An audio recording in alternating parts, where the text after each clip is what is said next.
সুপ্রিয় দর্শক, জীবনের গল্পে আপনাদের স্বাগতম। ক্যামেরার সামনে দাঁড়িয়ে আছে এই মুহূর্তে একটি বোন। আমরা শুনবো তার এই জীবনের গল্প।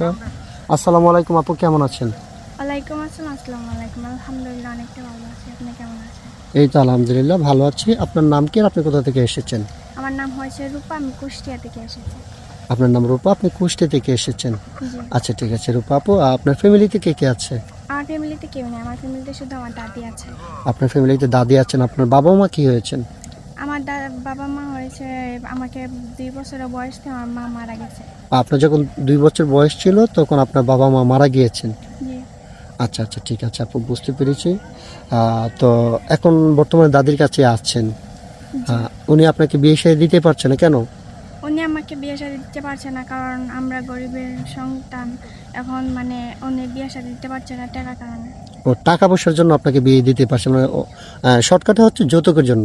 জি। আচ্ছা, অনেকে আসছিল বিয়ে শাদীর জন্য, যৌতুক দিতে পারেন না তাই বিয়ে হয়নি। আচ্ছা ঠিক আছে, এখন কথা হচ্ছে আপনি দাদির কাছে বড় হয়েছেন, ওইখানে উনি টাকা পয়সার জন্য আপনাকে বিয়ে দিতে পারছেন। হ্যাঁ, জি। তো এখন কথা হচ্ছে আপনি আমাদের এখানে আসছেন একটা ভালো জীবনসঙ্গীর আশায়। আচ্ছা, আপনাকে যিনি বিয়ে করবেন ওনার বয়সটা কেমন হতে হবে? ওনার বয়স যেরকমই হোক না কেন তাতে কোনো সমস্যা নেই। আচ্ছা, যদি 50 বছর বয়স হয়? যেরকমই হোক না কেন তাতে কোনো সমস্যা নেই। আচ্ছা ঠিক আছে, এখন কথা হচ্ছে 50 বছর বয়স হলেও সমস্যা না। আপনার বয়স কত? আমার বয়স 20 বছর। 20 বছর। আচ্ছা ঠিক আছে আপু, আমরা চেষ্টা করবো আপনাকে একটা ভালো ছেলের হাতে তুলে দিতে।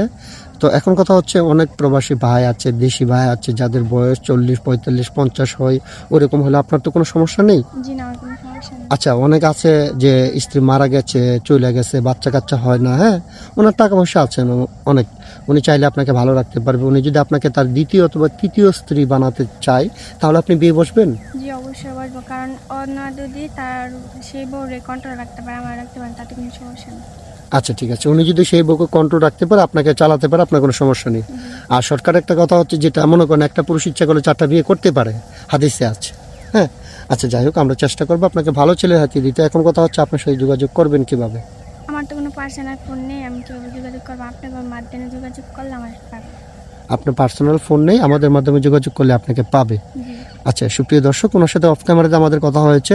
ওনার আর্থিক অবস্থা খুবই খারাপ, ওনার বাবা মা নেই, উনি দাদির কাছে থেকে বড় হয়েছেন, ওনার ব্যক্তিগত কোনো ফোন নেই। এই মুহূর্তে ডিসপ্লেতে যে নাম্বারটি দেখতে পাচ্ছেন সেটা হচ্ছে আমাদের ইউটিউব চ্যানেল কর্তৃপক্ষের নাম্বার। এই নাম্বারে এই হোয়াটসঅ্যাপ খোলা আছে। যদি কোনো ভাই ওনার দায়িত্ব নিতে চান তাহলে ওনার একটা ছবি স্ক্রিনশট মেরে পাঠিয়ে দিয়ে আমাদেরকে ভয়েস করবেন, আমাদের প্রতিনিধিরা আপনাদের সাথে যোগাযোগ করবেন। কেউ অযথা অডিও কল, ভিডিও কল দিয়ে আমাদেরকে বিরক্ত করবেন না, তাহলে আমরা ব্লক করতে বাধ্য হব। আচ্ছা ঠিক আছে আপু, একটা কথা বলি, আপনি নামাজ কালাম পড়েন? জি।